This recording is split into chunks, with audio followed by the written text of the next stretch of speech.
Okay, so let's get started with today's presentation.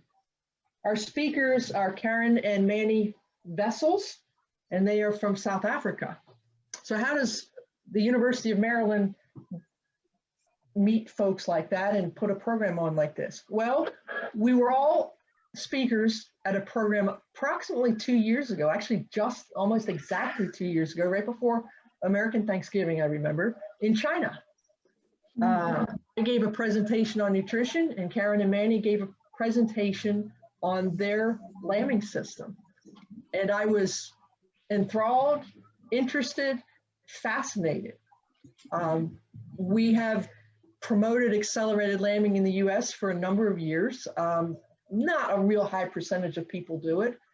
Their system sounded different, and it sounded like it had a lot of logic. And I thought this would be a wonderful webinar to give them the opportunity to share their system of intensive sheep production through a webinar. They are very internationally sought for their expertise. I know they've been to Russia, of course, China, I believe also New Zealand, and probably some countries that I'm not even aware of that they have visited. And so they have been gracious enough to agree to do today's webinar. I originally promoted it as lambing with intensity. I like prosperity through sheep better. I think there's wonderful opportunities in sheep production, looking at it a little bit more intensively in some cases, depending on what resources you have. So without further ado, I'm going to turn the program over to Karin and Manie and let them walk you through this wonderful sheep production system that they have developed for not only South Africa, but for many places around the world. Thank you very much, Susan. Susan, just to give a little bit of background where we are situated in South Africa, we're about 100 miles from Joburg, and well, that is Johannesburg. We are farming primarily with sheep and then with cattle as well. Our rainfall is between 600 and 700 millimeters. That's about, I think, 30 inches. And mainly grasslands. And we started with 26 ewes about 12 years ago, and we started to build up the business. We developed the intensive system. I had a little bit of a background in project management. So we use project management, the principles, to start and develop the project.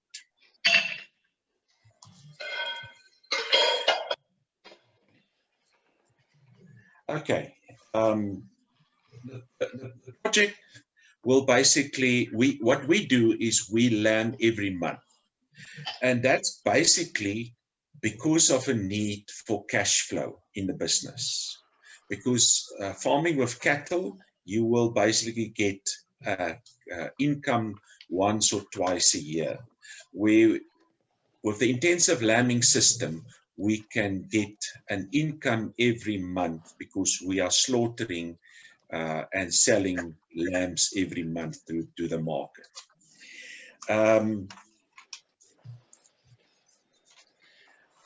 We see in the world that there's a move from extensive sheep farming more to intensive. And basically it's because of two main factors in the world, and that's predation and then theft. Traditionally, everybody lambed twice a year, either in spring or in autumn. So if you lamb twice a year, you will basically get into a system where you sell lambs when everybody are selling lambs. So that will have a major impact on price. Because we can sell lambs every month, we can negotiate a premium on the price of lambs, because our buyers know that they get a quality type of lamb consistently. And I think that's the two key words in sheep production. That's consistent and quality. So we can provide lambs right through the year at the same quality. We change our system from a 12-month system, 8 months. We see that a lot of countries are using their unproductive land, and especially smaller pieces of land where they can't really farm with cattle. They use that to farm with sheep. As I said, predation and theft is the two major obstacles in this process. What we've done is we've increased production because we lamb every 8 months. Our cutoff point for ewes that we keep back in the system is 5 lambs in 2 years. So even the ewes that got singles, we don't discriminate against them because they've got single lambs, but they need to produce 5 lambs in 2 years. So they can get they can have a single, then twins, and then twins again, or maybe a triplet and a single and a single. Then they still qualify. So you need to manage this system very carefully. Your management system of record keeping must be in place. Otherwise, you're going to have a lot of problems in the management of this. And of course, as I said, we market lambs every month, and that is extremely good for cash flow. So people who are on this system, they got this regular income on a monthly basis because sheep are eating every month, so you've got an expense every month. So you can basically get an income through that as well. Starting with the system, it was chaotic because now suddenly from lambing twice a year, you start to lamb every month. And it seems like it is impossible to manage. And then we came up with the idea of creating a project plan. So we run 8 project plans simultaneously. At the end, I will do a simulation where I will show you how we basically manage the 8 groups right through the system. The management system is an Excel-based system. It's based on project management system, and we just take the normal processes that you will go through, and we use that as our activities. So sheep knew that they fit into project management long before we realized that. Okay, just to give you an idea how the project plan looks like. It's basically a spreadsheet with a number, with your activities, with the days, and you'll see there's a red block on the spreadsheet. That red block is the only date that you will complete, and that will be the day where you put in your siders. And in South Africa, we talk about siders or sponges. It's basically the same thing. Karin will show you just how they look a little bit different. And then the project management run through, it will automatically give you all the dates.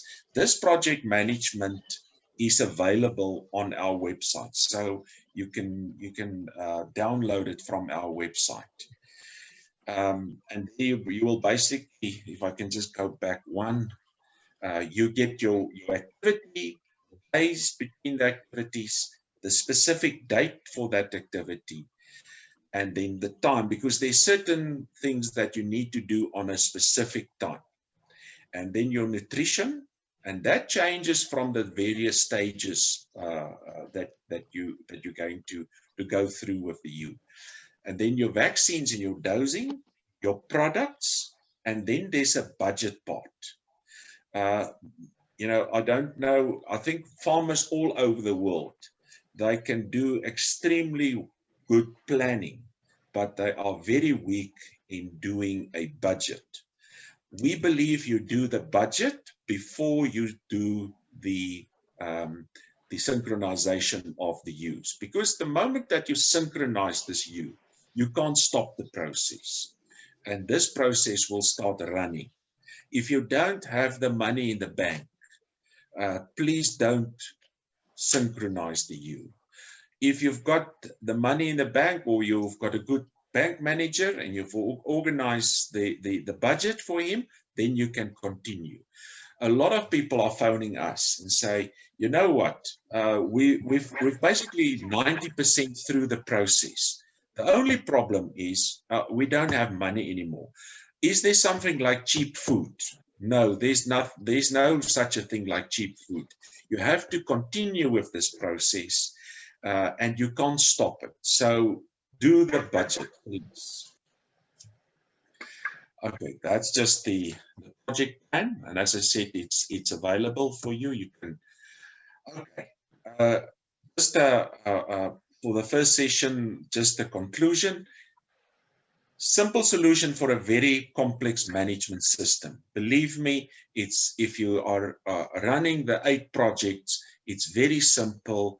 You just follow the program on a day-by-day basis. You synchronize ewes every month. We mate ewes every month. We lamb every month. We are weaning lambs every month. And we slaughter lambs every month. Or maybe I can say you're getting an income every month. We're running 8 project plans simultaneously. And as I said, the project plan is available on our website, mamreconsult.com. You can get it from the website. What we've achieved is we've increased productivity and we've increased a positive cash flow. And that is 2 major things in the sheep industry that I think was a result of the project approach. Karin will take over now, so I can rest a little bit. My name is Karin, and it's a real privilege for me to speak to you tonight. Well, today in your country, but tonight in South Africa. And it's really the main reason why I'm so excited about the project plan and the way we are doing things is because it's such an easy way of managing your sheep. It's not difficult. There's a lot of ladies that's doing this intensive sheep farming in South Africa. The men are out doing the planting, and the women are actually taking over the sheep farming, and they are doing it. But it's like a recipe. If you take the project plan and you do whatever that project plan is telling you at the date that you need to do it, your sheep farming will be a success. It's like baking a cake. If you stick to the recipe, the cake will come out perfectly. It won't look the same because we have different ways of putting icing on and cherries and whatever we want to put on the cake. So it will look different, but it will taste more or less the same. And that's what the project plan actually does. It gives us the tool to manage the sheep and to know exactly what to do with your sheep. There's no way that you can forget or you don't know what to do or where you are with your 8 projects, because it's on your calendar and it's working very well. In the system, that's very, very important is that each ewe must be marked and numbered. And because there's certain stages, and you will see when Manie does the simulation, that the ewes are actually, the pregnant ewes are walking in one group because they are eating the same food and they're in the same management phase. So they eat the same food, and there's about 3 or 4 groups that's running together. And to take the one group out to prepare them for lambing, and that you don't have a number, you won't know which ewes need to be taken out, and that will be chaos in your system. So numbering of your sheep is very important, and electronic ear tags can be very helpful in this system to quickly draft your sheep. But if you don't have a drafter, numbering is just as easy. This is just the way that we mark our ewes, or well, all our sheep when they are born. We mark them with the ear notches, and we tattoo them in the ears. So on the right ear is our mark, and then on the left ear is the number tattooed, but also the notches is for the number. So this lamb is 156. So it will have this notch, 100, and then 50, and then 5 plus 1. And that's how you count your number on your ears. It's a permanent marking system. Tags get lost. So if there's not another way to actually say which ewe this is, and the tag is lost, you won't know where she fits in. But with this, it's a permanent marking system, and it's always there. You can always read it. If we, Manie just quickly said that the project plan starts with the physiological stages of a ewe. We start with the preparation of the ewes for synchronization, and the project starts about 4 weeks before the synchronization process.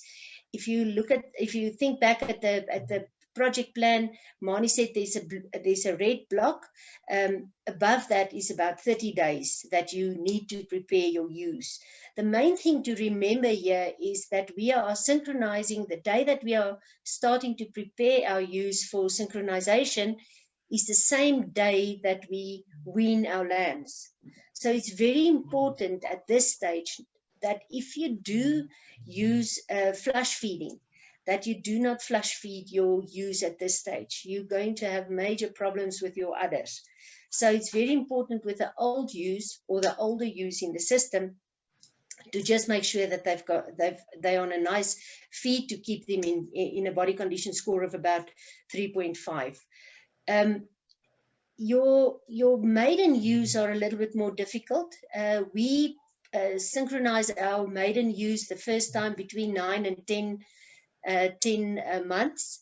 So it's important to know that your maiden ewes are 80% of your adult weight, and also that they're in a body condition score of about 3.5 to 4. And that's very important. So you need to give flush feeding if your body condition score of your herd is not right. At this stage, we do the important inoculations so that we don't have to cure illnesses. So our inoculation process must be up to date with all the inoculations and the illnesses that's in your country. And then we only dose our ewes on the FAMACHA guidelines. I know that Susan does the FAMACHA, and that they are very good with the FAMACHA.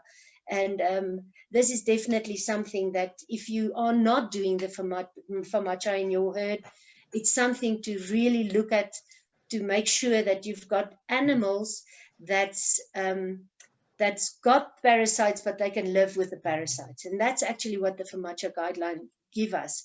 It shows us that we can have animals that's resistant to the parasites. They don't have any effect with the parasites. And that's the animals that we want to keep in our herds. Udders, teeth, and feet should be inspected at this stage. And if there's a problem, we need to treat it. If the feet or the toes are grown out, you need to cut it. And if there's something wrong with the udder, make sure that it's curable. If not, please don't synchronize a ewe that had a blue udder, and you're just going to have problems. So rather get her to the feedlot and slaughter her. And if you are on an 8-month shearing program, if you've got wool sheep, this is now the time to do your shearing. So your lambs are weaned, your ewe will get in a good condition, and then she's got short wool for the rest of the 8 months that she's going to be pregnant. And this is just a card, and that's the FAMACHA card. It's according to the mucous membrane that we look at the colors, and we only dose the ones that's necessary to dose. Otherwise, we don't dose our animals. We are very strict with the rams, and our rams, I think we haven't dosed our rams for about 36 months. We don't, that it just wasn't necessary, but we do the inoculations because we've got illnesses that we need to prevent in our herd. Wellness is much more,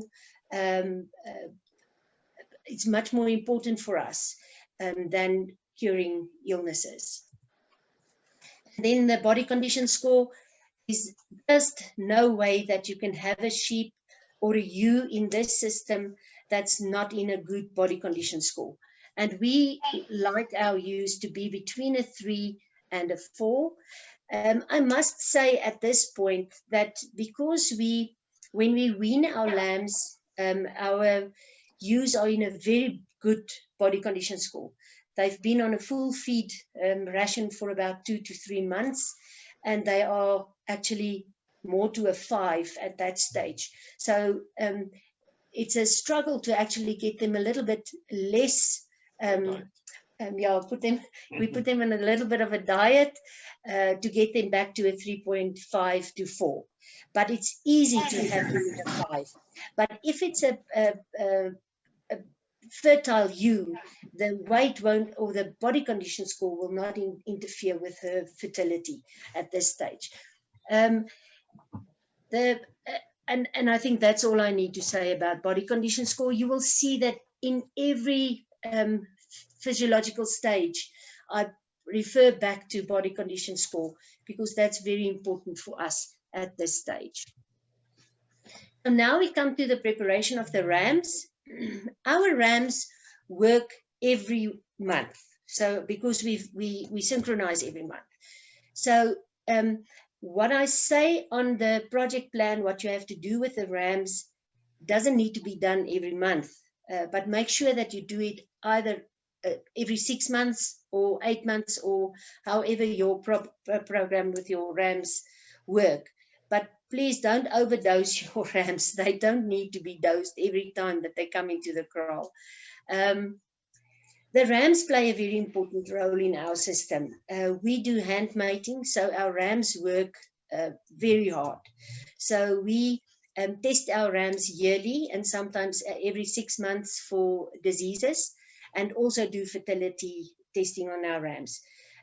It is disastrous if your ram is not fertile and you put it to your ewes and there's not enough lambs, because then it's a whole 8 months that you actually lose. So make sure that the rams are in a top condition fertility-wise. We also check their feet, teeth and testes and make sure that they're in a good condition score, but they must also be very fit. So we exercise the rams, and also the body condition score of the rams don't need to be a 3.5 to 4. We like our rams around about a 2.5 to 3. So they must be in working clothes, not over fat, otherwise they're lazy. We need to keep them fit and healthy, and they must be able to run where they have to go. We shear them every 8 months, and also, as I said, FAMACHA guidelines, always with the dosing, but inoculate when necessary, and all the illnesses in your country and in your area. And that is just a flock of our young rams on our farm. You can have an idea of what it looks like on the farm. Nice open plains with grass, lush. And this time of the year, it is we've been having very good rain, so it's lush and green, and the animals are in a very good condition at this stage on the farm. So we are all smiling. It's a cheaper time of the year for us. We do the feet. As I said, we have to look at the toes. We don't cut with scissors. We find that if we cut the hooves, they crack, and then they tend to get more foot rot or problems with the feet. So we use a grinder with a flapper disc, and we just grind the overgrown toe off.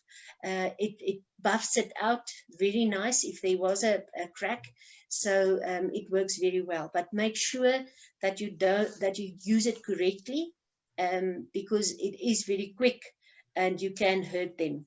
So make sure that you know how to use the grinder if you do the toes.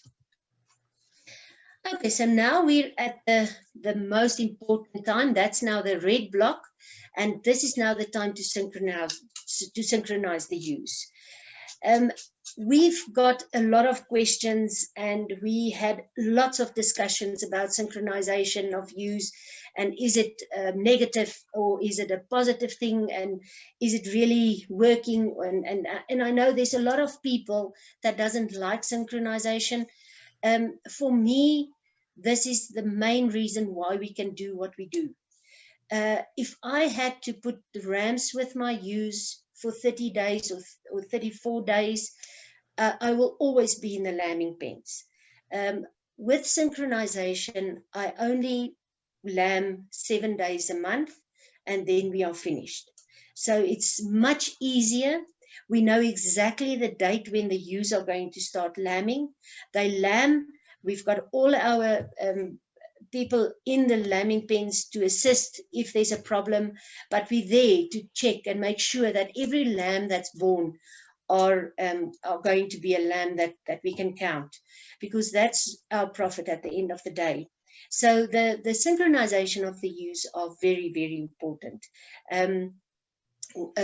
If you start with the synchronization, please make sure that date that you're going to start lambing will suit your diary. This is a dynamic process. You can put, whenever you put the sponges in, that's just the key that you actually switch on the engine. You cannot stop it. So make sure that the dates that you're going to lamb, and that you are there and not on a holiday or your child's wedding, but make sure that you are there so that you can check. And the ewes, after the synchronization, we keep them in a small camp close to the house. We don't do anything else with them. We make sure that they stay in a good body condition score, and that's just for them to now prepare for the time for the rams. I'm sure that you all know the seeders. This is a product from Zoetis that we use, and that's the applicator. We use a lot of the seeders at the moment. It's just easier to insert for us. It's a little bit more practical, and I haven't lost any seeders. As for the overgrown sponges, they do tend to fall out more. But with the seeders, I've never lost a seeder. And also with my young maiden ewes, it's easier to insert a seeder into the young ewe's vagina. You will see now that's the seeder, and in the applicator. This is the little plastic string that sticks out after the insertion. Other product that we also use in South Africa is the overgrown sponges. It does the same work. It's just a different technique. It's a yellow sponge. It must be yellow because if it's very deep and you can't see it, it's just easier to locate it if it's very deep. And that is the applicator for the overgrown sponge. As you can see, it's a much longer applicator. So you need to go in much further, and you put the sponge right next to the cervix. So there's a lot of people that love to use the sponges. We've done some trials with the sponges and the seeders, and we've seen that it works the same way. There's no more twins or triplets with a seeder or a sponge. It's the same. So the working of the sponges and the seeders are more or less the same. It's just that you need your technician putting the sponges in needs to work a little bit better, and because it's a deeper insertion. Sponges will stay inside the ewe for 14 days. We've got a winter and a summer program, and it's not for the ewes that we use this, it's actually for the rams.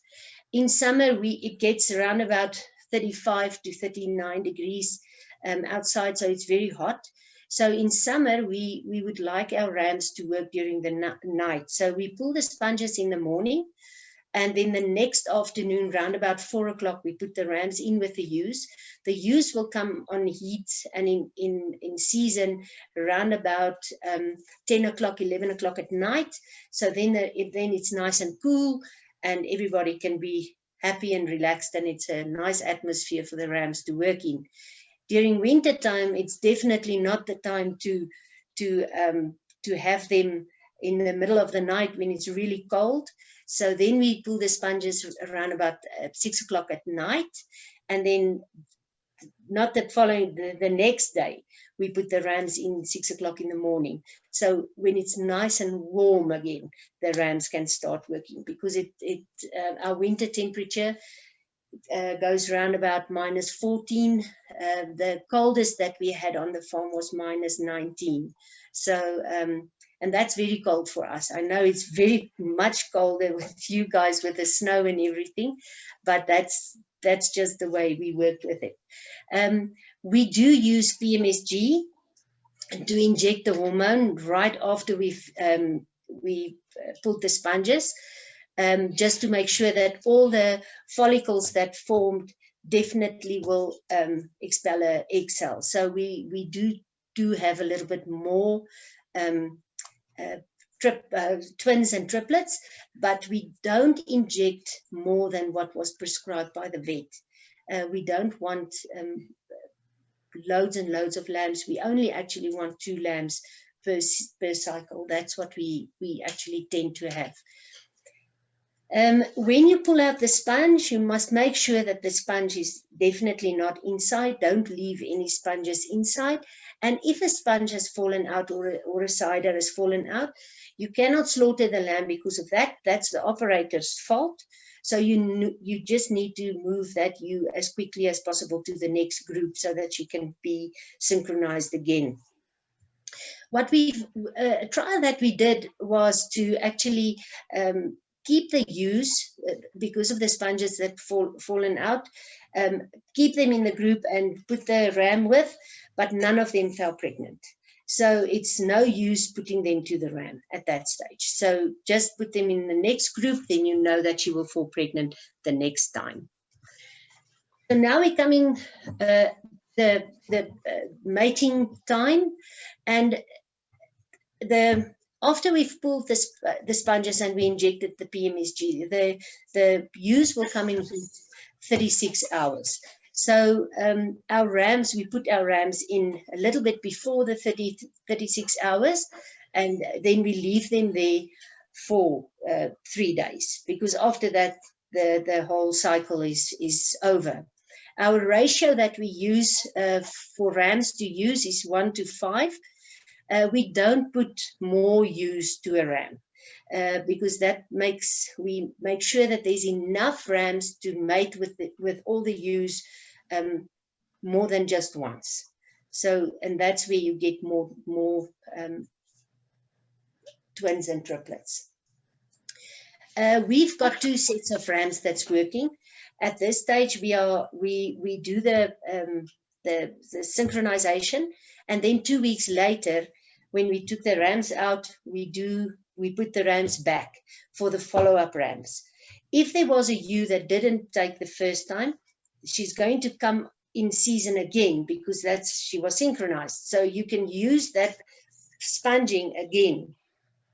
So 2 weeks later, we put the rams in for another week, and then we take them out. So what happens in our lambing pens is that we are actually lambing. Say this week we are lambing, we take the ewes out next week, and then we start lambing again. So we are lambing every second week. But it's about 80 to 85% of the group will lamb in the first cycle, and it's only a 22 to 15% that's lambing in the second cycle. So it's less used, and it's just to make sure that your pregnancy rate is more and that you do have more lambs. We use rams. We used laparoscopy at some stage. We haven't used the laparoscopy for about a year. It's just expensive at this stage for us in our system, but you do get more twins and triplets with the laparoscopy. Yeah, so it's a more profitable in that sense. So that's why it's a good way to actually go as well with the system. The rams stay then in for the 36 hours, and that will ensure that the ewes will only lamb within 5 to 7 days. Then they're finished. Your lambs are the same size. They actually the same date that they were born. It's much better for your management after the ewes have lambed. And this is just a picture, and I think this is one of the main things why we do the every month lambing, and also with the synchronization. With photosensitive animals, that comes in season only spring and winter, spring and autumn. What we actually need is an animal that will mate every month from January right through to December. And this is a picture of around about, it's about August. There's no grass, it's very dry and still very cold. So that's why you see that the animals have got long wool, but they are working in that time of the year. But the body condition score is good, so they do come in heat. And what we also seen, and there's a lot of people asking questions, but do we see a drop in lambs, the amount of lambs during the off seasons? And we don't. I think it's because the animals have been on the system for so long that we don't see any drop in the amount of lambs during winter and summer. It's the same as spring and autumn. But I think also that the synchronization of the ewes definitely help with this as well. As I said before, with the system, it's easy to do laparoscopy. It's easy to do artificial insemination. If you've got a stud or you've got a very good ram with good eigenschappen, features that you want in your herd, you will use that ram to much more ewes than what you're going to have one ram to 5 ewes or one ram to 25 ewes. So with laparoscopy, you can use one ram for, we've done around about 450 with one ram. With artificial insemination, it's between 40 to 60 ewes that you can do with artificial insemination. It depends on the amount of semen that you can collect from the ram. We do laparoscopy only with fresh semen. So we collect the semen from the ram next to the ewes, and then we use that semen. With the frozen season, your rates of pregnancy is a little bit lower. And then also with this, you do embryo implanting if you've got ewes that's very good and you want to have to get your herd up with those traits, then embryo implanting and flushing is definitely also something that you can look at. This is embryos that we've done. We flushed embryos from our ewes, and this was one ewe's embryos. She gave us, they flushed her, and then 6 weeks later they flushed her again, and she gave us 79 grade 1 embryos. So if you work with fertile animals, this is what you are getting, and this is actually the way to actually increase your herd. It's cheaper, and it's very cost effective, and it is the animal that you selected for your herd that you can actually go forward with. And we were very happy with the embryo flushing that we've done in our herd. That's our vet busy doing the laparoscopy. The embryo implant is the same technique as what they do with a laparoscopy. It's just that the timing is different because they put the embryos a little bit later in, but with the semen, it's a little bit earlier. So that's why you actually get more lambs with laparoscopy, because you put the semen right into the horns of the uterus. It's a little bit invasive, but we've never had any casualties or anything went wrong with any of our ewes. So this is definitely also a positive of the system that we go on. 42 days after we've taken out the rams, or what we do the laparoscopy, we do the scanning of the ewes. And this is important for us to identify our subfertile ewes. Not every ewe will fit into the system. There are ewes that can only lamb every 12 months, or they only lamb in spring, and that's the ewes that we don't want in our herd. We want the ones that can lamb every month. So with the scanning, we can get rid of our subfertile ewes very soon, or very much quicker. And then also with the scanning, we can identify our twins, triplets, and quads, and that helps with precision farming. So if you want to give them the amount of feed, especially for the amount of lambs that she's carrying, you can do this in a cost-effective way. So it's very good for precision farming as well. If we look at the preparation for lambing, when the ewes are all pregnant, as I said, they will walk in one big group. So if they're 1 month pregnant, 2 or 3, they will walk together, and they will, because they get the same food. 6 weeks before lambing, the project plan will tell you this is now the date, you must now take them out. We will bring them in, and then we will check them, make sure that they inoculated, especially for nasal bot, to make sure that they can smell their lambs when they are born. And the ewes now, we dose them and we inoculate them so that the colostrum has got all the antibodies that the lamb will need for the first 2 months of the life. So our inoculation program at this stage is very important for us. The fetus will grow now, and also the other development will now take place. What we also do at this stage is we change the food from just a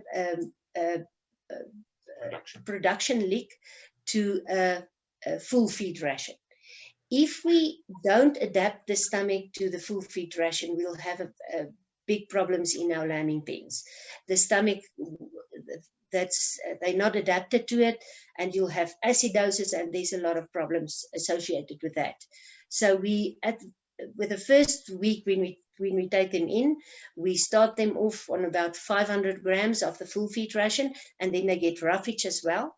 And then every week we increase, and we run about the 5th week, or the week before they go into the lambing pens, they on a 1.25 kilo to 1.5 kilo of the full feed ration. So their stomachs are adjusted to the food, and they are happy. They've got enough follow-through protein.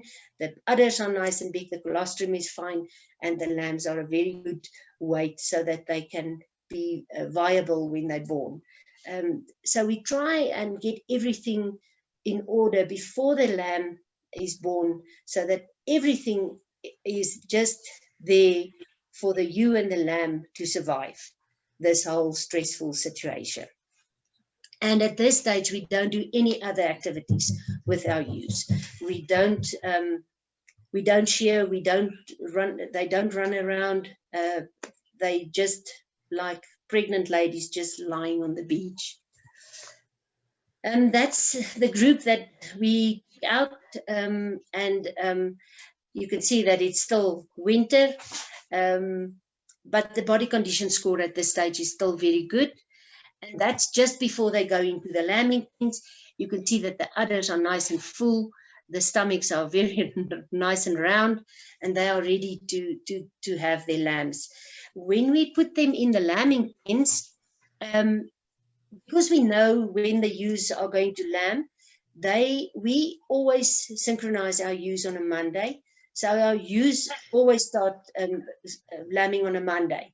But we put them in the lambing pens the Friday before the lambing starts. We've seen now that our ewes are actually lambing about 2 or 3 days before the lambing date.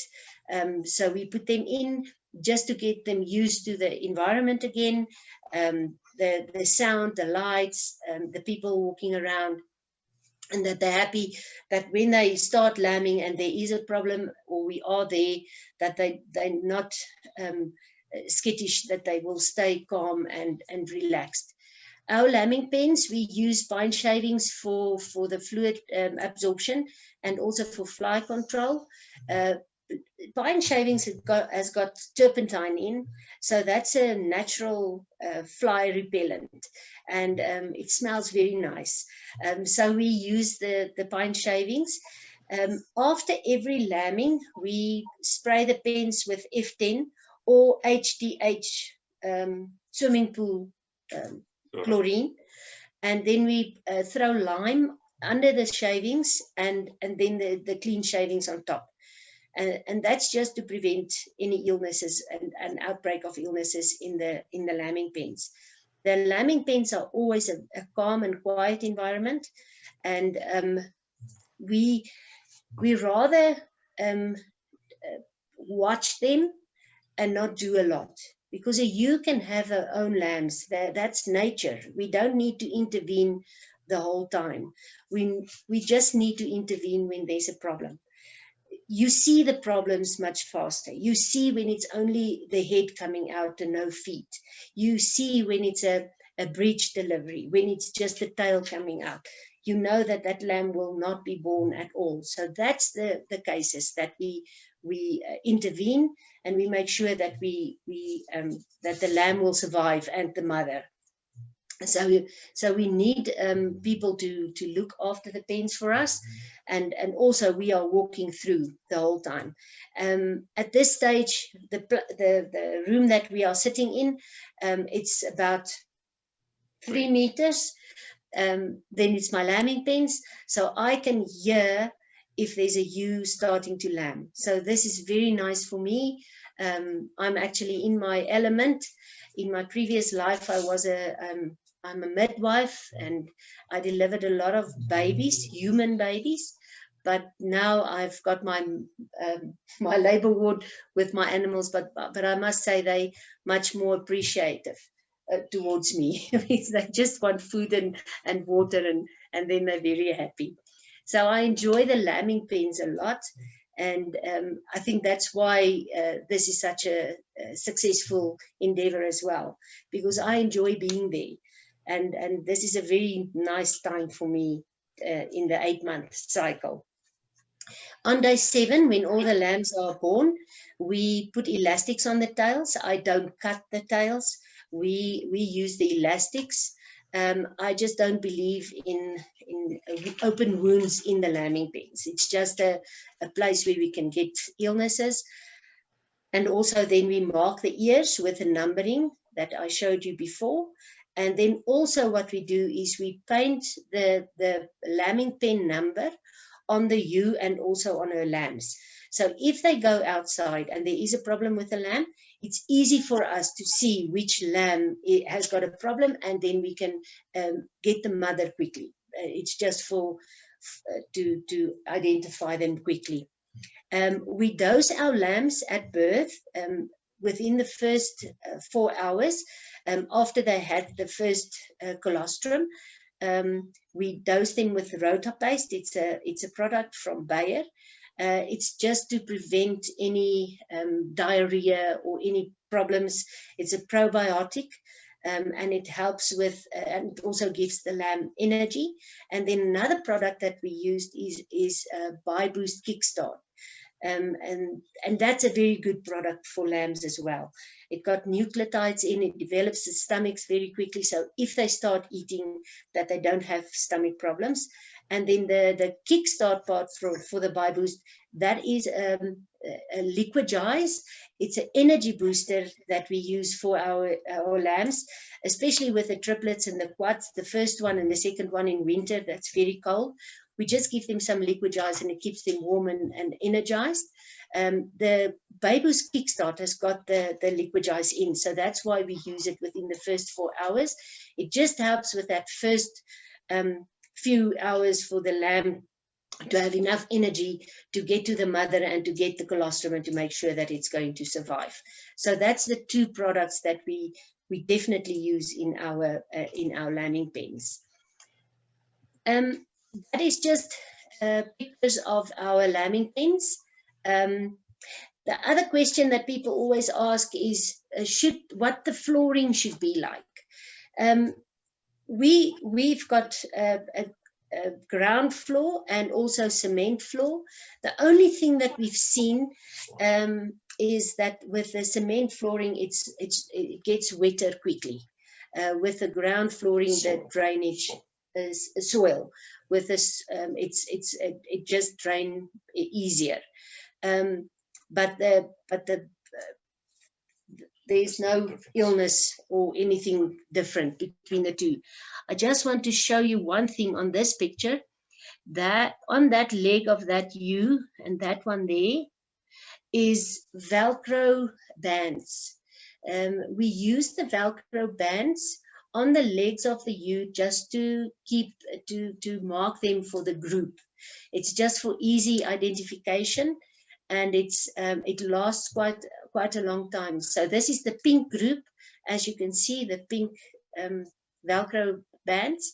And if the ewe didn't get pregnant and we did give her another chance and we put her in another group, she will have 2 Velcro bands. So whenever she's not pregnant again, we will slaughter her. It's just an identification to help with quick identification with the groups. We've tried a lot of things.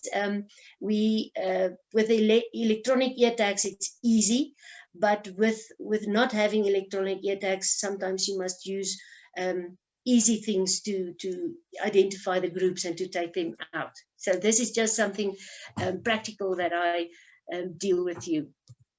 This is also the lambing pens, and I just want to show you this. Ewe has got her 4 lambs, and that one next to her neighbor, has got 3.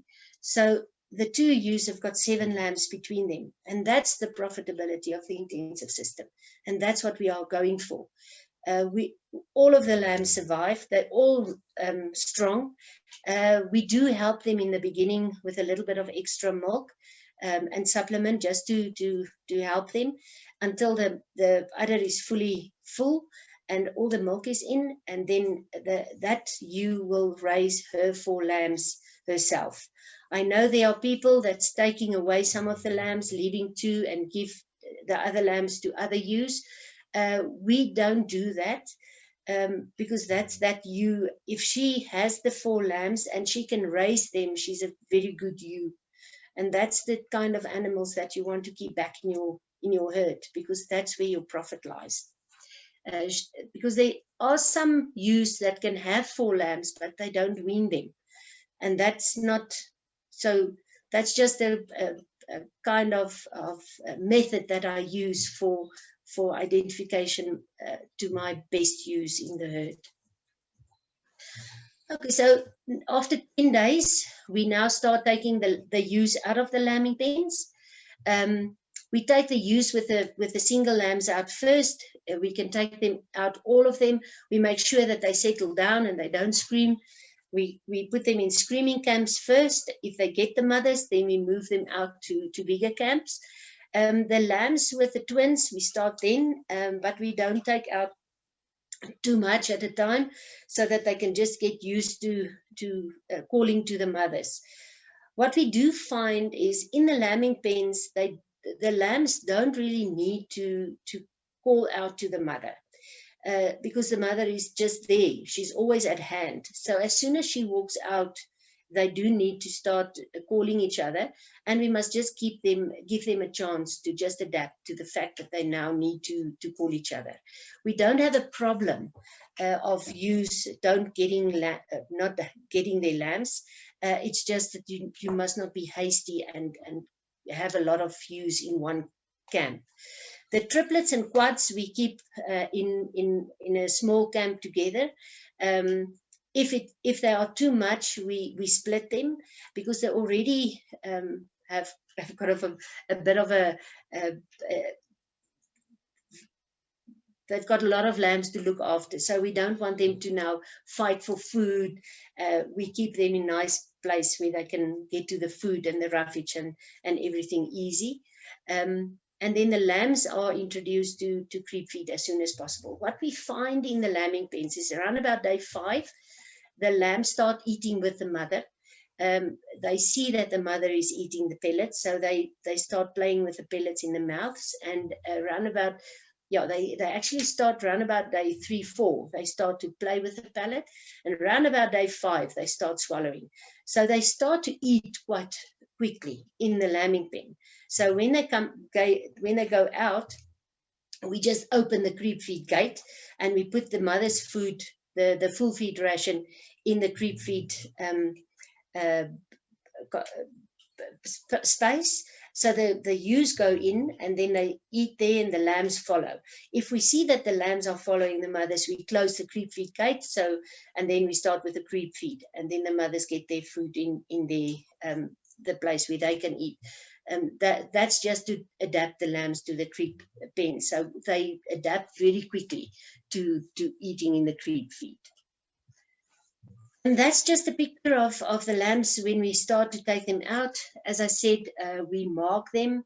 That's the lambing pen number, and then the number on the lamb as well. It's just a small number. We number them on the side round about 2 months when they eat at the feed trough. That paint rubs off, so there's no soiling of the wool. But it is paint that's permitted on wool that can be washed.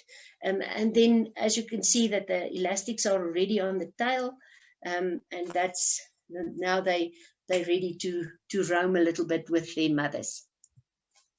That's just the quad mother with her lambs. And one thing that I can say of a ewe, she's really not stupid or dumb. She can definitely count, and she will stand and let all 4 lambs drink before she starts walking away. And that is a sign of a good mother.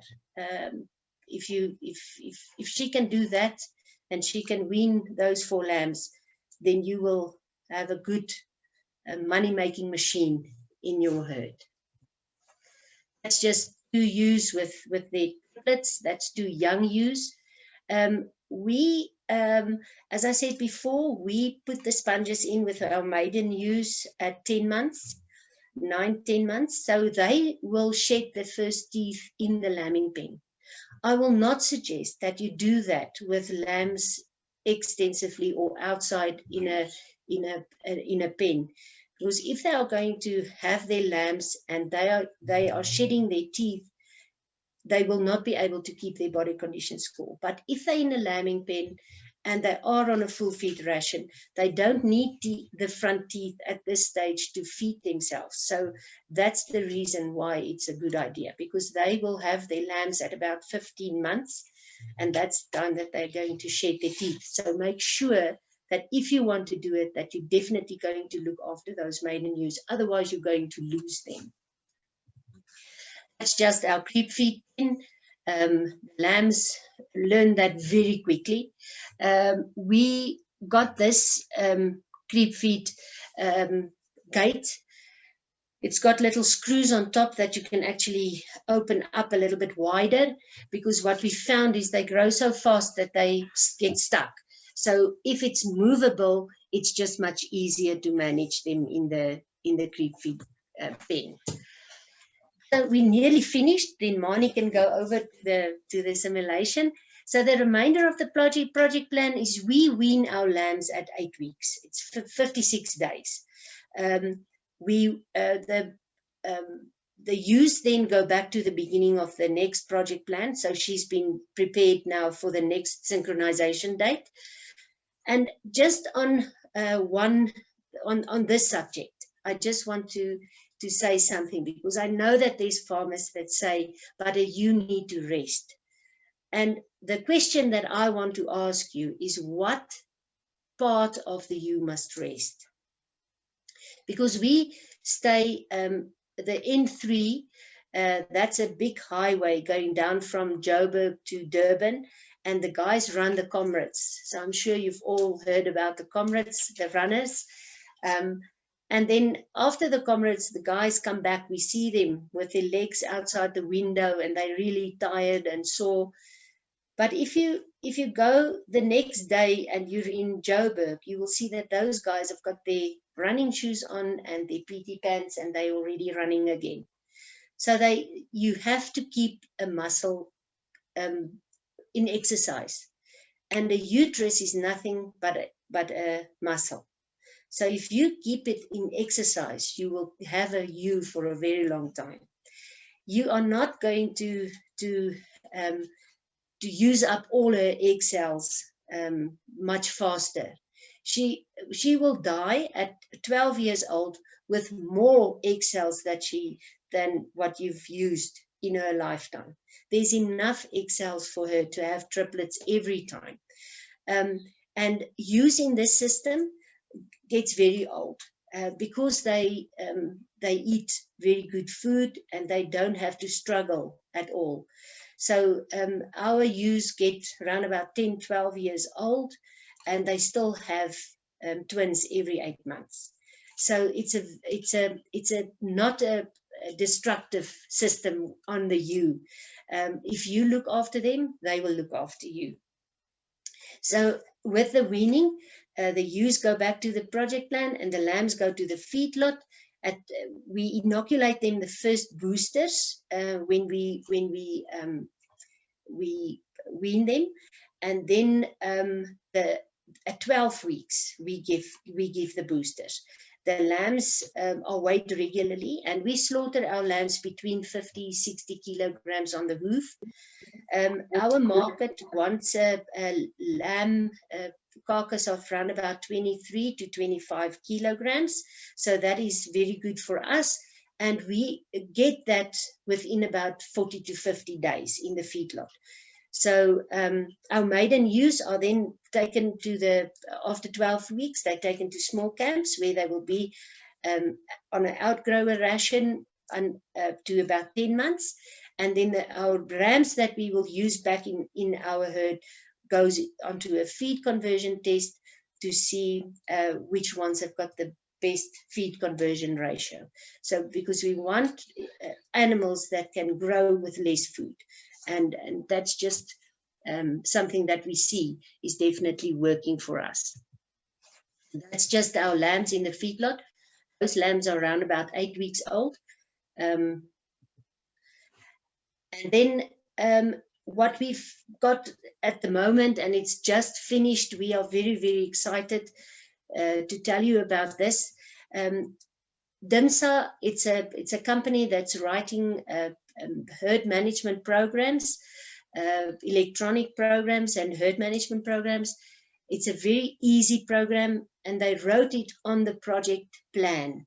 So you can get your groups in the group, and then the management program will tell you this is group 1, and this is what you need for group 1. So it does the budget for you, it does your cash flow, and it also has got built-in reminders. So if you are going to inoculate your animals in 2 weeks' time, a reminder will come up on your project or on your program that you're going to inoculate so many animals, you need so many dosages, and have you got that? Did you buy it? Have you got all your stock? and also with your feed. If you need to change your feed ration, it will give you a reminder that you're going to change your food, and this is the amount of use, this is the amount of feed that you're going to use, this is the amount of bags that you need in your store, so that you can do your inventory much easier and that you don't forget. So that makes sheep, the intensive sheep management, so much easier for us. And we are very happy to tell you about this program, and I'm sure if you are interested, you can just give us an email, and we will get you in touch with the people if you want to start using the program as well.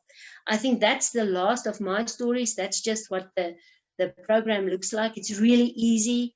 It's not a difficult program.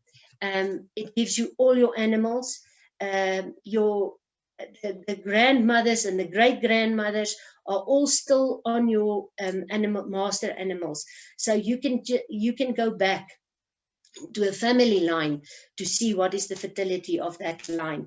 It's just a wonderful system to help you with the intensive system. And now I'm going to hand over to Manie again. He's going to show you how we are doing the 8 groups simultaneously on the farm and how we manage it.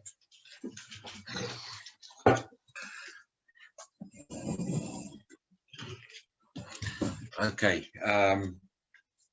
Susan, I see there was quite a number of people entering after you've done the introduction. My name is Manie Wessels.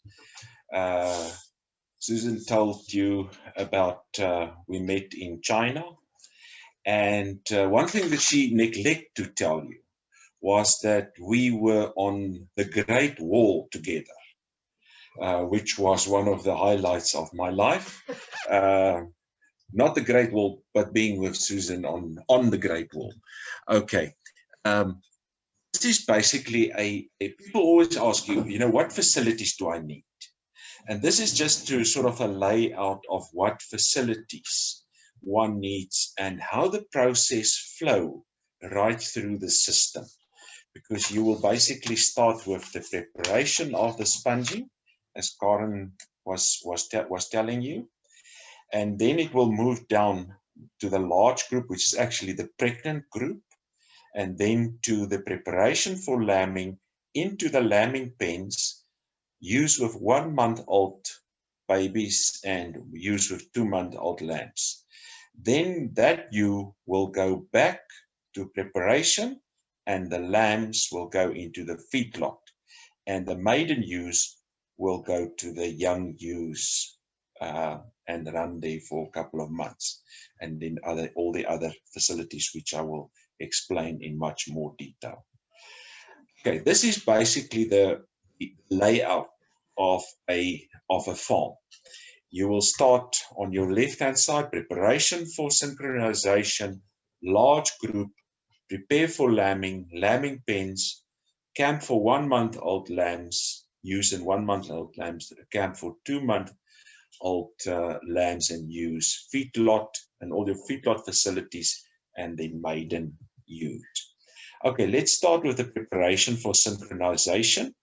Of course, you always need good handling facilities, because to do the process of synchronization, you need a proper handling facility so that you don't run around and the ewes are all tired.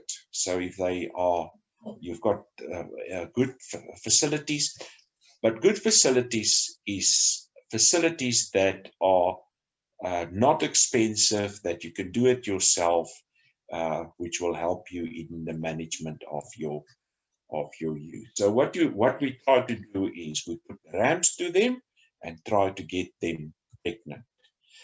Or you can use laparoscopy, as Karin explained in detail. But at the end of the day, we want every ewe in that group pregnant. We average around about 90% of ewes pregnant, but there will always be a certain portion of ewes that's not pregnant. Don't worry about that. There's enough young ewes coming into the system that is better than the old ones. Scanning, we use scanning. Every month we scan the group to make sure that the pregnant ones get separated from the not pregnant ones. The one that's not pregnant, they, if this is the first time they're not pregnant, they might get a second opportunity, but after the second opportunity, they will be culled. Then they move on to the large group. The large group is just a name for the pregnant group, and in this group you will have 3 groups running together. But I'll explain it when we do this simulation. And then we start to prepare them for lambing. It's just a picture of ewes. They're ready now, going into the lambing pens in a week or 2 time. These the lambing pens. We would put normally the ewes in on Friday, and they will start lambing on Sunday, Monday. And then ewes with 1-month-old lambs, and then ewes with 2-month-old lambs, which will always go into a bigger camp, and they might be being exposed to some grazing outside in the day, and we'll bring them in at night. And then the feedlot, don't have to tell you a lot about the feedlot. And then maiden ewes. Maiden ewes, Karin explained, we manage the maiden ewes so that they don't get too fat. So you must be very careful to manage your maiden ewes correctly. Rams, yes, there will always be rams on the farm if you do AI or laparoscopy, or you use rams, and rams is always a problem. So try to keep your rams as far as possible from open ewes, because someone is going to left open a gate, or the rams, they're very clever, they can open gates themselves. So you always have some problems with lambs outside the lambing season, which created a major problem. Normally, this you won't show to your neighbor, because but on every farm, believe me, there is something like this. You need to have a place where you can keep your sick animals, and please don't keep your sick animals in your lambing pens, because you want them in quarantine up until such a state that you are sure that they are healthy. But please don't mix them with the rest of the flock. Okay, let's do a simulation. Simulations start with preparation of for synchronization. Group number 1. Karin was talking about colors, so they can either be the red group or group number 1. So what we will do is we will synchronize them. We will put in siders, we will pull out the siders, we will inject them, PMSG, and we will put the RAM to them, or we will AI them or laparoscopy them. When they're pregnant, they will move down to large group. Then we start with group number 2, same activities. Synchronization, put them to the RAM, make sure they are pregnant. The moment they're pregnant, they will move to the pregnant group. Now we'll have 2 groups running together. Then we will start with group number 3, same process. Get them pregnant. And here is group number 3, pregnant. So in this group now, we've got 1, 2, and 3. Karin started off by telling us how important it is they must have individual markings, or they must have a color. Because now I need to take out group number 1 out of that group. So group number 1, I will start them with preparing for lambing. Group number 2, 3, and 4 running together, pregnant group. And then group number 5, I will synchronize them and put them to the RAM. Month number 6, I will take group number 1. They will start lambing. Group number 2, prepare them for lambing. Group 3, 4, and 5 will be in the pregnant group or the large group, and group number 6, synchronize and put them to the ram. Month number 7, I will take group number 1 out of the lambing pens. And the process is basically lambing pens, screaming camps, and then a little bit of a bigger camp. The process is very important to put them in screaming camps so that they can just adapt to being with other animals, because our lambing pens is an individual lambing pen. Okay, month number 8, and that's now the last group. Synchronize, group 7, 6, and 5, pregnant, running together. Group number 4, prepare for lambing. Group number 3 in the lambing pens. Group number 2 with 1-month-old lambs, and group number 1 with 2-month-old lamb. Now comes month number 9. Month number 9, lambs of group 1 will go to the feedlot. Group 1 will go back into the process at stage 1, which is prepare for synchronization. And she has completed 1 cycle, so that will be 8 months. She's going to complete another 2 cycles in 2 years' time. So the lambs go into the feedlot, and there's your whole process completed. Group number 2, synchronization. Group number 1, 8, and 7 in the pregnant group. Group number 6, prepare for lambing. Group number 5 in the lambing pens. Group number 4 with 1-month-old lamb. Group number 3 with 2-month-old lambs. And then that's the process and the cycle. Now it becomes really sort of a continuous process flow. And we talk about continuous lambing. This is continuous lambing. And I think you can see if your management is not 100%, this can become chaotic. That's why we use the project plan, we use the DIMSA program, so that we've been reminded that group number 6 must go into the lambing pens in the next week, and group number 5 must go out to 1-month-old lambs. I hope that makes sense to you.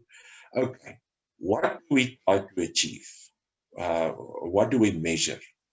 Always the number of ewes that we put to the ram, and we try to achieve a 90% plus pregnancy rate. Percentage of single lambs, we try our best to get smaller than 30% single lambs, but we are quite happy with 30% single lambs if we get 70% multiple lambs. We try to achieve 170% in 8-month cycle. We try to wean at 27 kilograms. That's why creep feed is extremely important for us. And we wean strictly on 56 days. And then our rams feed conversion is 1:4 that we try to achieve. And that's our story. So we've got a lot of questions, and I'm going to try to do my best to kind of put them in, put them in some categories. One of the most recent questions was about castration. Somebody asked at what age you castrate, and I don't recall you mentioning castration. Susan, we don't castrate our rams, the ram lambs. We start to slaughter our lambs between 13 and 15 weeks. So they are very small when we do castrate them, when we do slaughter them. And it's really no use to castrate them. The castration at that age or in this system, because it's so fast, it actually gives them too much stress. And because of the stress, they don't grow.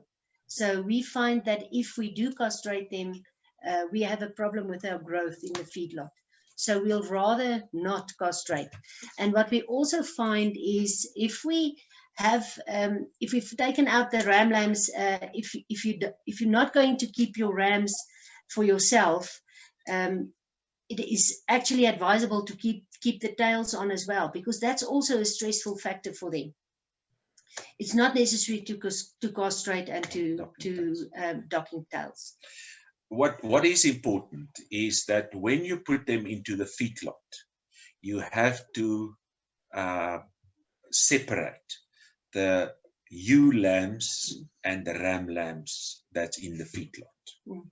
Because otherwise they're running around, and that influence their growth as well. Do you feed the ram and ewe lambs the same in the feedlot? And second question, do you put the ewe lambs that you're going to keep as replacements, those maiden ewe lambs, do you put them in the feedlot? When we wean them, they all go to the feedlot. It's just easy for us when we wean them. But the ewes and the rams, after weaning, up to about 12 weeks, we keep them on the creep feed because with the weaning, it's already stressful. If we change the feed as well, the adaptation is not very good for them. So we keep them on the creep feed up to 12 weeks, and then we separate the ram lambs from the ewe lambs. The ewe lambs stay on the creep feed, and then the ram lambs go onto a grower. We don't need to have adaptation to a feedlot ration, so we don't have a starter ration because they're used to eating. So they go on a grower ration straight away, and then a finisher just for the last week. What percentage of replacement ewe lambs do you need to hold back?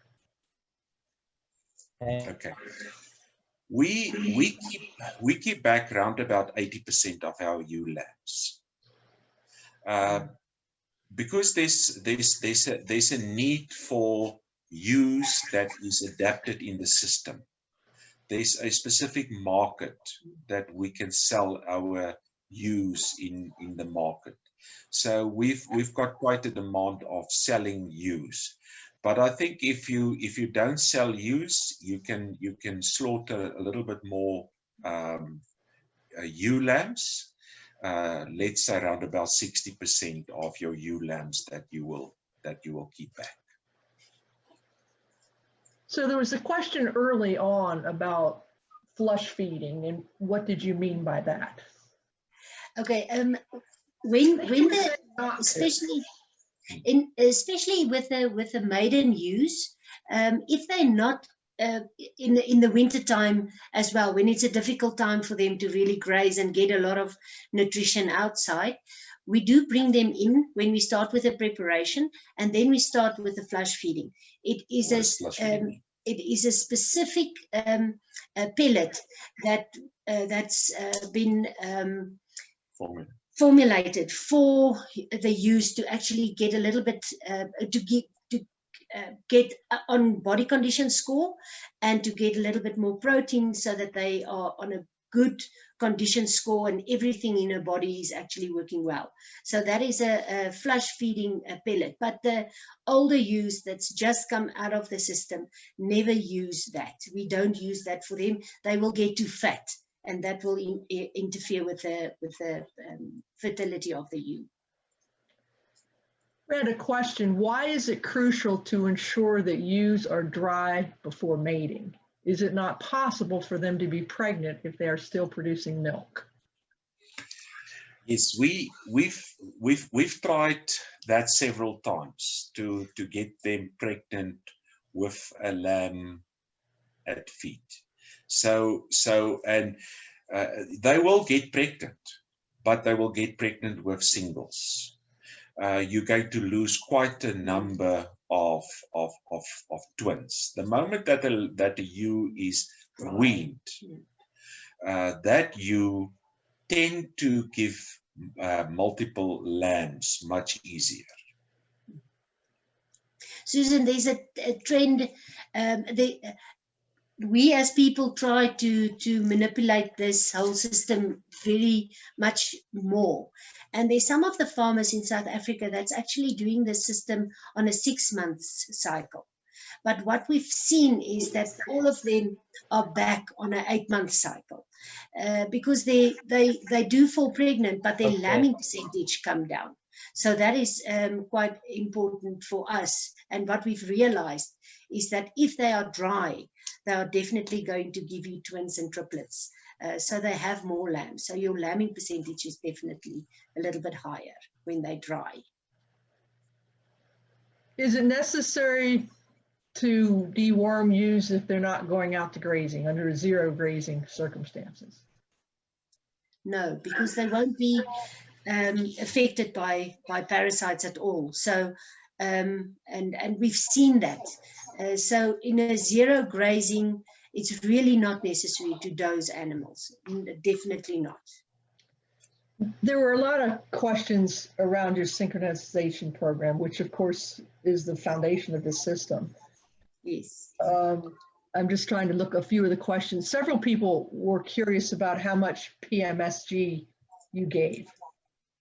Okay, we use PMSG, not the Normorvon. I don't know what PMSG. Yeah, drugs you've got that you are using, but we inject a big ewe. My ewes weigh around about 75 to 80 kilos, and I inject them between 3.5 and 4 milliliters per ewe. Young ewes 2 milliliters, and they run about 60-65 kilos. Okay. I'm not sure about the units. Unfortunately, I'm not clued up with that.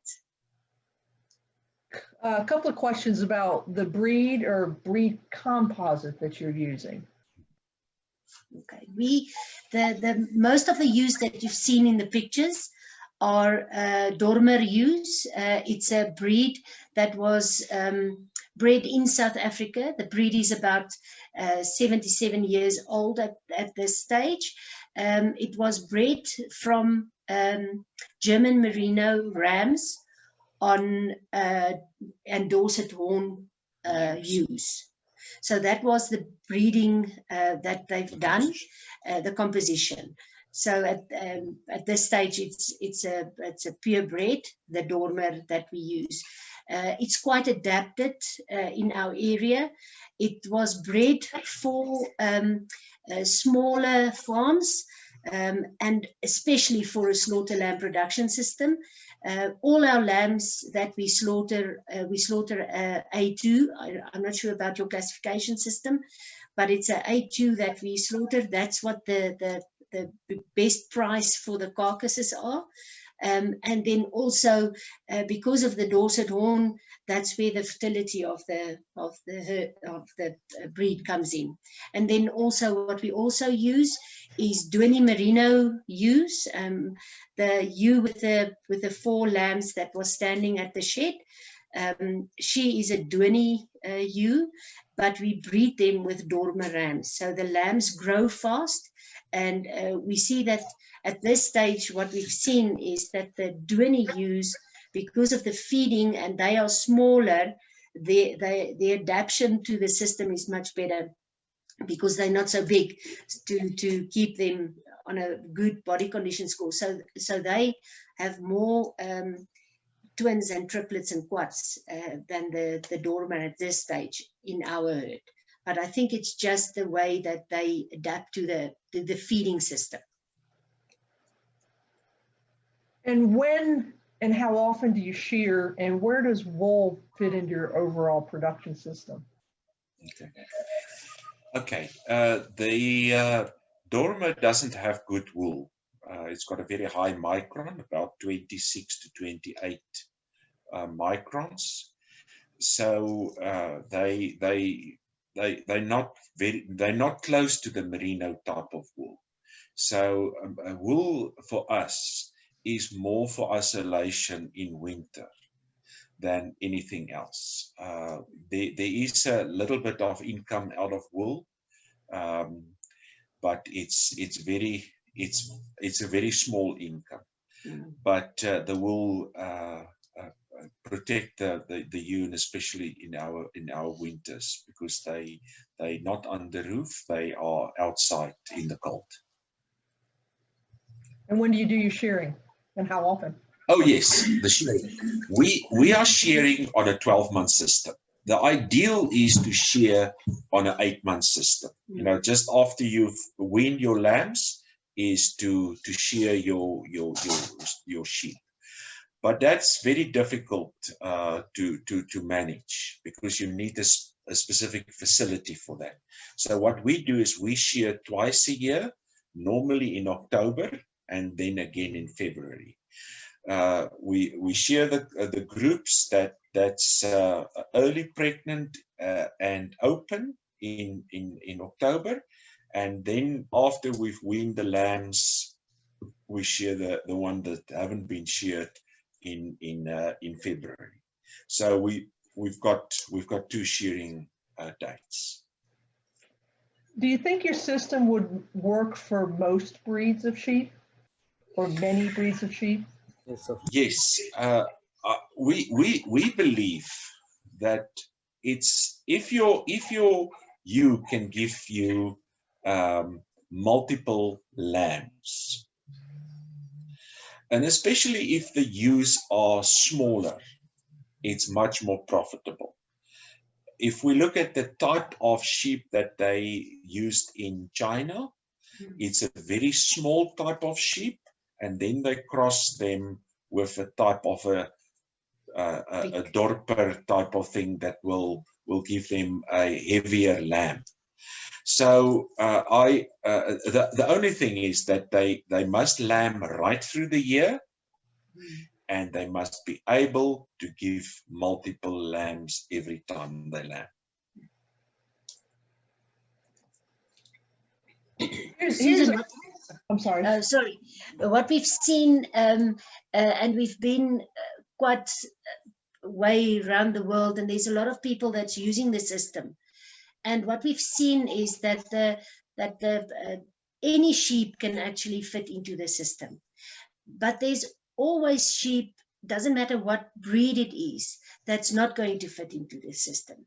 And I think that's where the management Went to check on the lambs in the lambing pens. Okay. Sorry about that. That's okay. We do have a lot more questions that are not meant for me. So I'm going to try to back up and find some of them. One of them, and it's I know it's a question you can't really answer, but you can give kind of your thoughts on it. And that's, somebody asked, well, how much capital is needed for this system? How many animals? Capital. How much capital? Okay. Capital, of course, is the layout of the amount of ewes. What is important is your cash flow. That's why I said, before you synchronize your ewes, you must make sure that you've done a proper budget. And your budget is, of course, for the 8 months cycle of the ewe, plus 2 months for the lambs to grow out. So you must have 10 months of cash flow for that specific group before you're going to earn anything on that specific ewe. You understand that? Well, just a reminder to make sure you mute yourself. What is your layout with your lambing pens? Sorry, Susan. Oh, I didn't mean for you to, in terms of how much it might cost to set it up. To set it up. Okay. Yeah. Of course, it's the cost of land if you don't have land. And then you need a facility. What you need is let's say 10 camps. So that's going to be the layout of the camps, as well as a lambing pen. Okay. Okay. I get it. The lambing pen, and that's why we always say try to use existing facilities. If you've got a old chicken shed, use that as a lambing pen. Just make sure it's clean. Or you've got an old dairy, you use the dairy for your lambing pens. That is your biggest expense is to get that facility. The lambing pen itself, it's a cheap construction that you do. You can do it with wood, or you can do it with plastic or whatever you've got available. I love how you call them screaming pens. That's a new one for me. I call them mixing pens, but I think from now on I'm going to call them screaming pens. I think that would work for weaning too. Your system involves some intense feeding of the ewe in late gestation, as well as a feedlot for the lambs. Could you go into a little bit more detail about what your feeding program includes? And we all know we have different feeds available to us, but how are you feeding the ewes and how are you feeding out the lambs? Okay. Before you synchronize the ewe, they will normally be on a very good body condition. So you will have a Still applying. Okay. I'm a type of a production lick that you will use in that phase. When the ewe is pregnant and they move to the large group or the pregnant group, that will basically be a very basic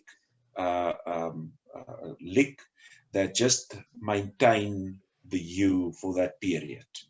Because the ewe, you're going to prepare her 6 weeks before lambing, and then that is the expensive part, because you will start her on a full ration on 500 grams plus roughage, and you will work it up 500 1 week, 650 the next week, so you will increase it by 150 grams. When the ewe goes to the lambing pens, she will eat only that full feed ration, and that can go up to 2.5 kilograms for that short period. Then out of the lambing pens, you get she will be exposed to roughage again, and after 4 weeks they will go on a maintenance lick, because you have to manage the milk. Because if you keep her on an extremely high diet, she's going to have problems at weaning. I see a lot of people are using silage these days, which is in our case a much cheaper option. So they use silage in basically right through the whole process. That is a possibility as well. But the period in the lambing pens, we're not so advanced as the Chinese that can use silage during the lambing pen. There we use the full feed ration. And what about feeding both the composition of the creep feed as well as the feedlot ration?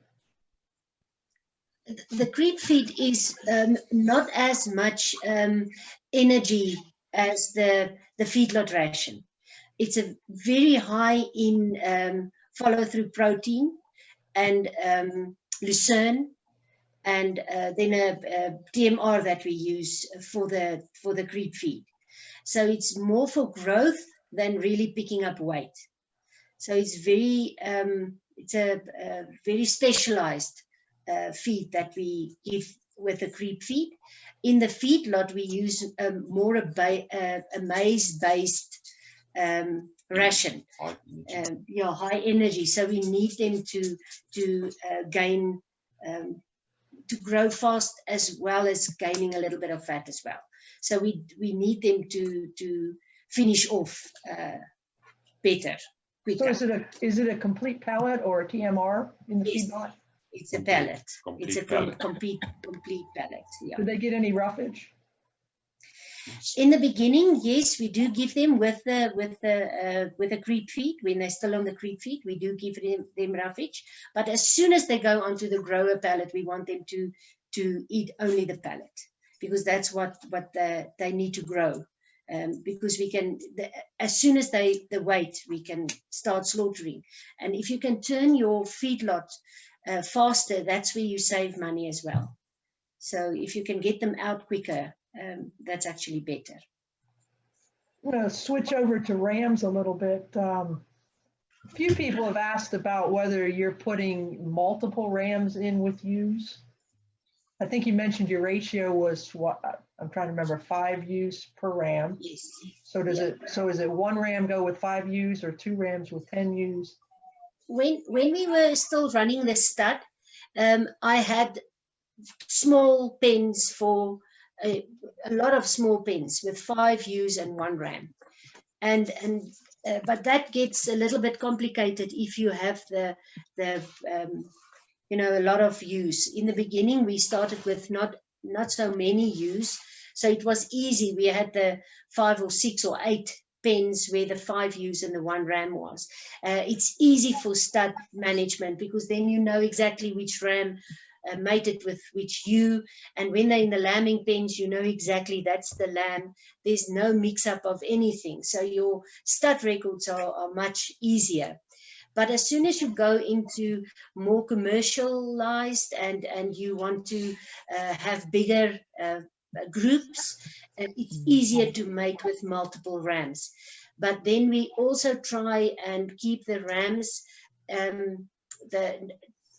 you keep your individuals, the fathers not with the daughters and the sons not with the mothers, and you keep your breeding groups more diverse. Yeah.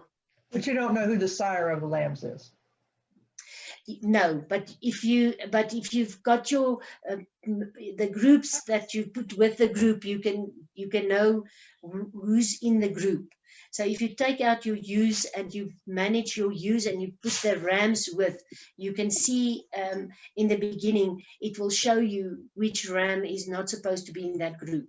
Then you can rather change it with a ram that's not related to that group of ewes, or so much related to that group of ewes. So the multiple sire mating there's a little bit more management in the multiple siring groups, because they only have 36 hours to mate. You cannot have 2 or 3 rams that's standing and fighting in the corner and not mating with the ewes. So it's very important to know your rams as well, because some of the rams tend to fight with each other. They're more dominant, and you don't need the 2 dominant rams in a group. So you need to know your rams, and when you put them in and you see that they are starting to fight, you need to just divide the group and just put some of the ewes in a different pen, because your time period is so short, and it's very intense. Yeah, a couple of people were wondering how you kept the rams from fighting. I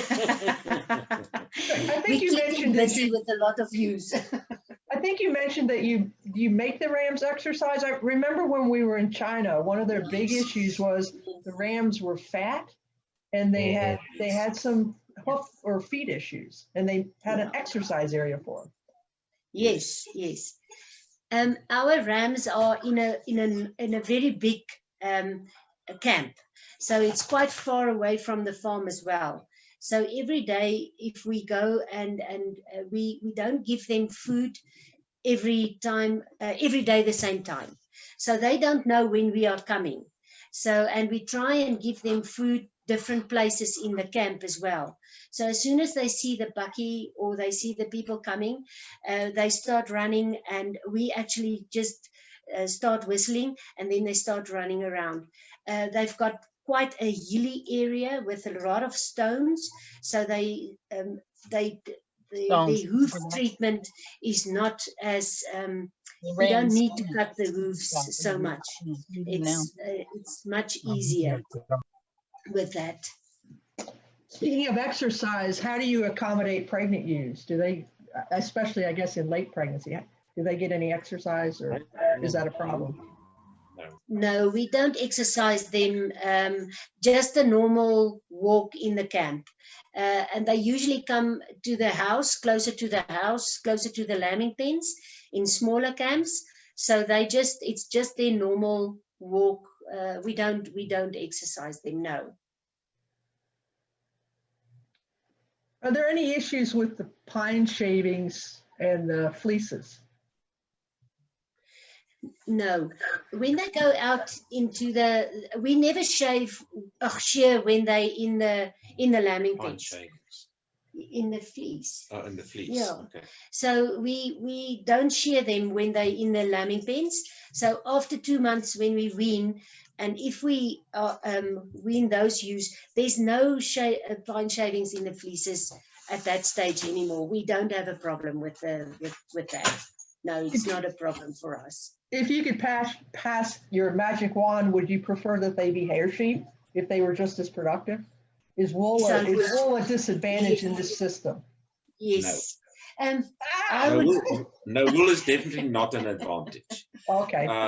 I think there's a sheep that we saw in China, and I'm not going to mention the name, but I think if you really want to breed something, that is the ideal sheep for the intensive system. We still believe that the breed for intensive sheep farming still needs to be bred. Yeah. So there's a wide opportunity for somebody that will enter into that space and breed something that can give you 3 to 4 lambs per lambing session. That is a small ewe and that doesn't carry wool. And with a lamb that can grow 450 to 550 grams in the feedlot. So there's a lot of things characteristics that we need from that ewe. But wool is, if I would have a choice, I would go for a hair sheep. Yes. I like your Kataran sheep. We'll send you some. It's like this, not every sheep will work in a range situation. And not every sheep is going to work in an intensive situation, and it's finding the right animals, whether you do that on your own individual farm or whether you, your entities develop that. Question about the maiden ewes, the ewe lambs. Are they managed separately, or will they be merged into groups with mature ewes? Okay, when they are growing out, they stay in separate camps together. And as the groups or the age group come into the bigger groups, with the pregnant ones, we manage them with the older ewes. What I've seen in the lambing pens is when they use the older ewes are mixed in with the young maiden ewes in the lambing pens, the maiden ewes tend to adapt the placid characteristic of the older ewes. They're not as jumpy. They're not as skittish in the lambing pen for the first time, because they see what the older ewes does. So it's as though the older ewes make them a little bit more calmer in the lambing pen. So yeah, when they're pregnant, they are with the older ewes. But when they're in the outgrower camp, then they separate. They're in one group. You mentioned that you put the ewes in the pens to lamb, and I think they stay in there about 8 to 10 days. Yeah. Okay. One person wanted to know, just the small flock owners, do you always have to put them in lambing pens? Would you recommend that people put their ewes in lambing pens? Susan, you know what? I prefer putting them into lambing pens. Although it's only 20 ewes, I will also put them into the lambing pens. What happens with these ewes over a period of time, if you and you've sorted out the fertility issues in your herd, they're very fertile and they are extremely good mothers. So what happens is when they start lambing, the ewes that are so close, and they lamb so fast and so much together that the ewes, especially the older ewes, we call it in Afrikaans a konkelooi. It's the ewe that will go and she will steal that lambs from the other mothers. And it's just because she's so close to lambing and she wants that lamb. So what we've seen in the lambing pens is that if your lambing pens are not very closed between the two pens, the one ewe will actually pull the lamb through the lambing pen side to her pen. If there's a hole, she will call that lamb the whole time until it's there with her. So I will, and we tried the smaller camps because it's not so costly to have just the pens, but we had a big problem with mothers stealing other mothers' lambs. So if I would say, get your lambing pens, put them in the lambing pen, it's just easy for management, and you sleep much better. You're not supposed to sleep. You're supposed to be out there with them all the time. I'm trying to look through to see if I've missed any major questions.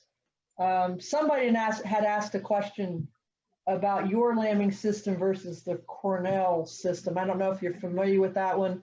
It runs on a 7-month cycle. Do you want to comment on the differences between the two systems? I'm not an expert on the Cornell system. You can run the Cornell system on our project management. So basically, you just take the days that you synchronize the ewes and put that into the.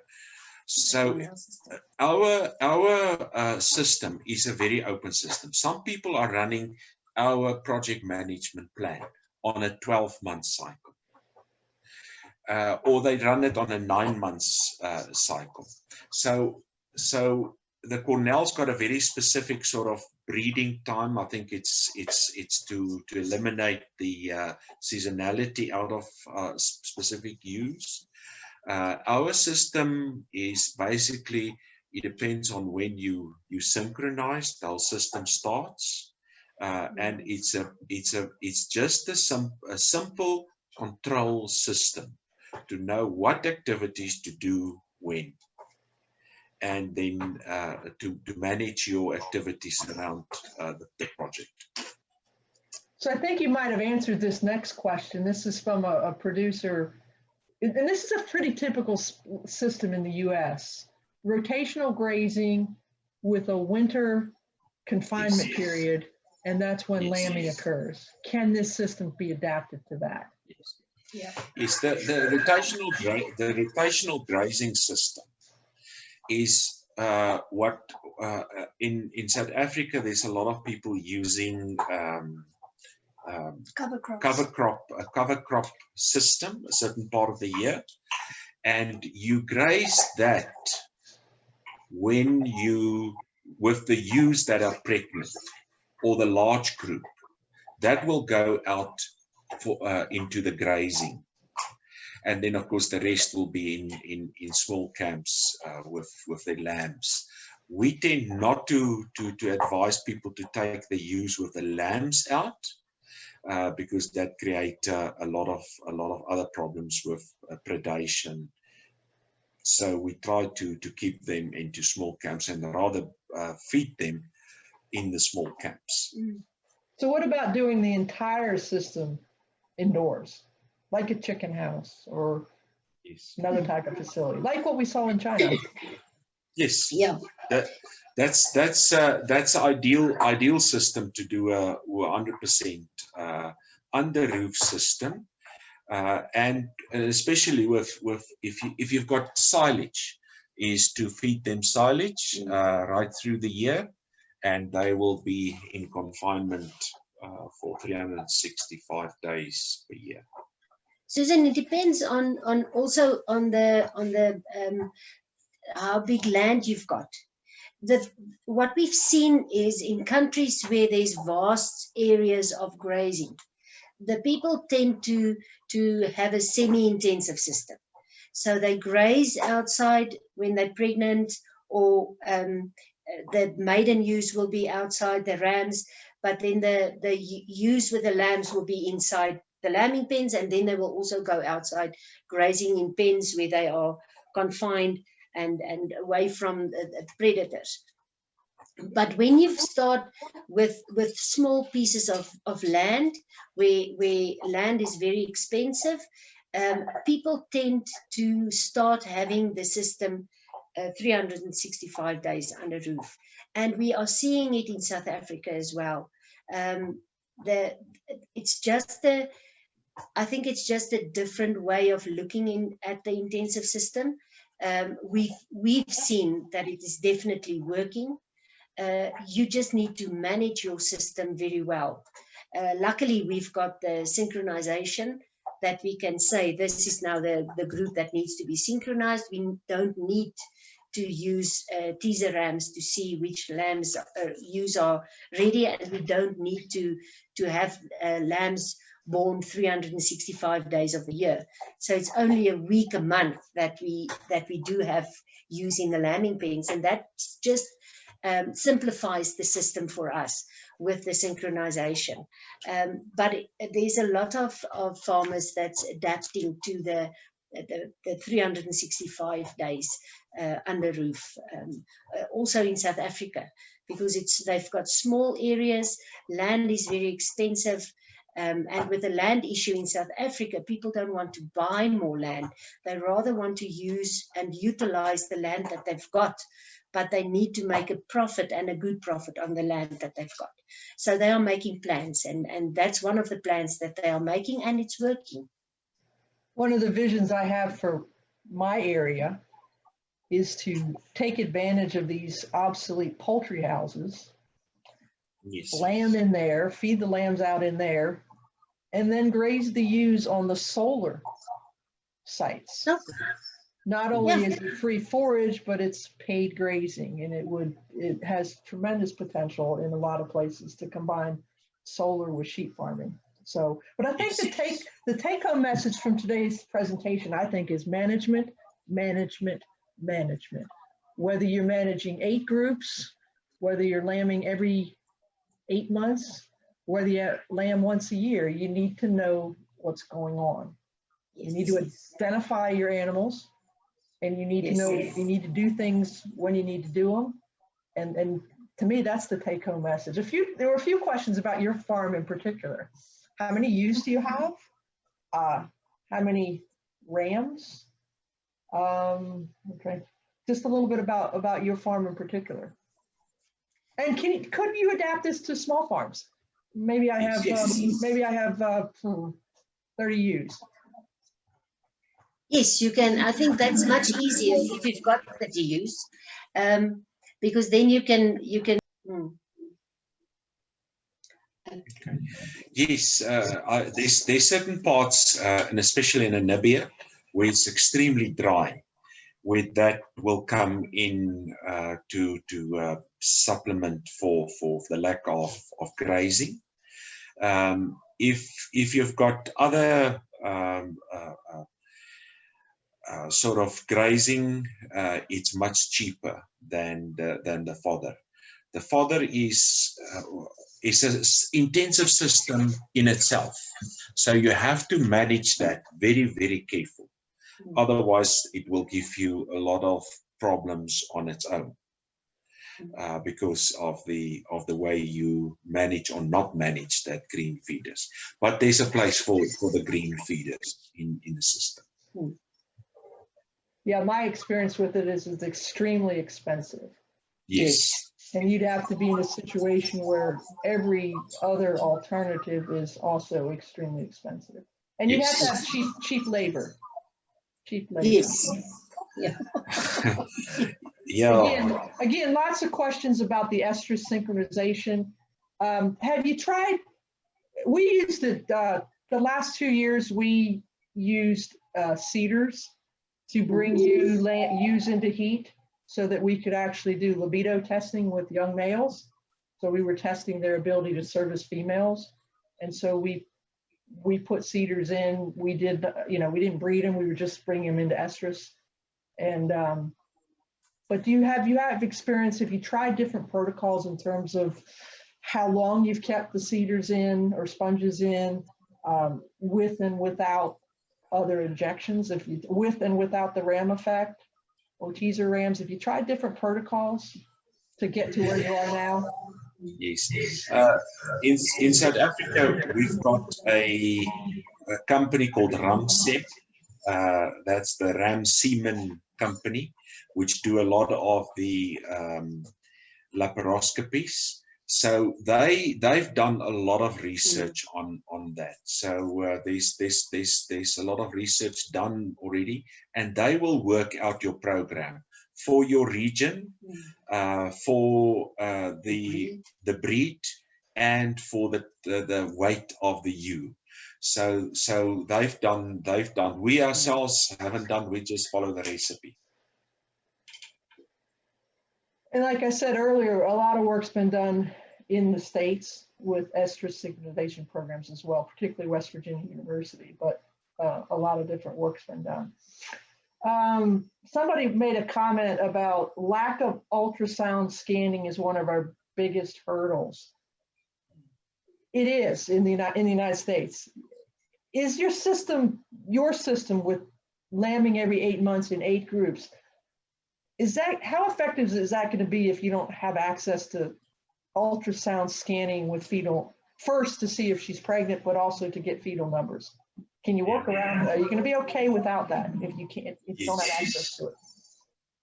No, you will be okay without it, because you can see it around about 4 months. You can see if a ewe is pregnant. If a ewe is pregnant with 1 or 2 or 3, it doesn't matter.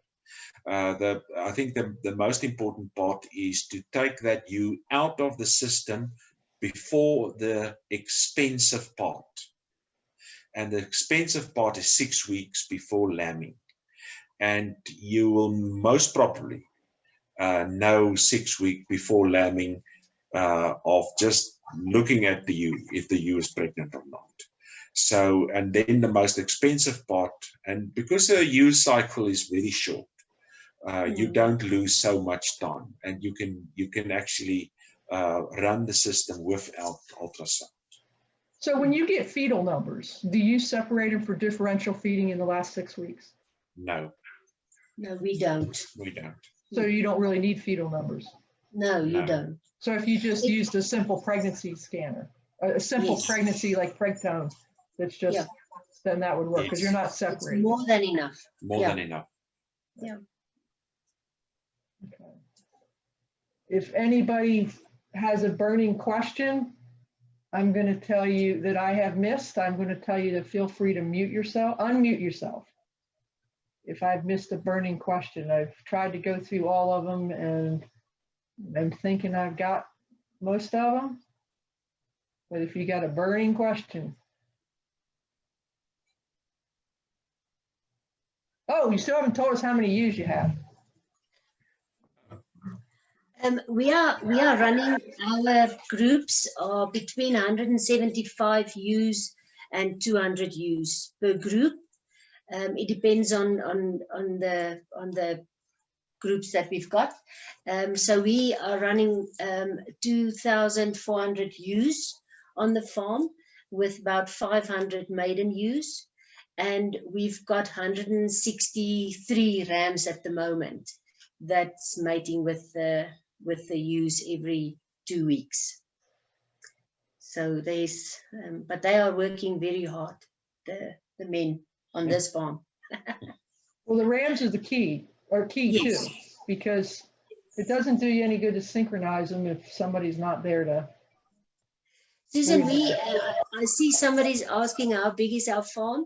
We are actually cattle farmers, and the sheep farming was actually only a hobby for me to keep me busy when we came to the farm. How's that work? So my hobby actually grew so much that it's actually a total business on its own at the moment, and it's a very profitable business.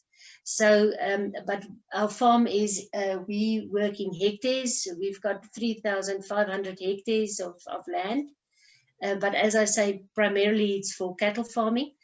As intensive as we are with our sheep, the extensive we are with our cattle. So they just graze. They only get a phosphate leak in summer and a protein leak in winter. And the rest, they are just grazing. So yeah, that's our farm. Manie actually grew up on the farm. It's a farm that he inherited from his parents, and we were very lucky to get the farm. Burning questions that I guess you could email them to me and I could send them along. I just see there's 8 more messages. Let's make sure they're not questions. Usually they're not. They're usually thank you, thank you, thank you. We thank you for participating. We hope you got something out of it. Again, we know that we have a diverse group of people participating, people with 5 sheep and probably people with thousands. And again, hopefully there's components of what you heard today that either makes you think or you think you can directly apply. So question about your sheep herding management program, what's that, the DIMSA? DIMSA, yes. Where you can get that. Oh, one more question, because it's my question. Do you not use electronic ID? And no, why? we don't. And why? Why is this whole thing set up with automatic everything?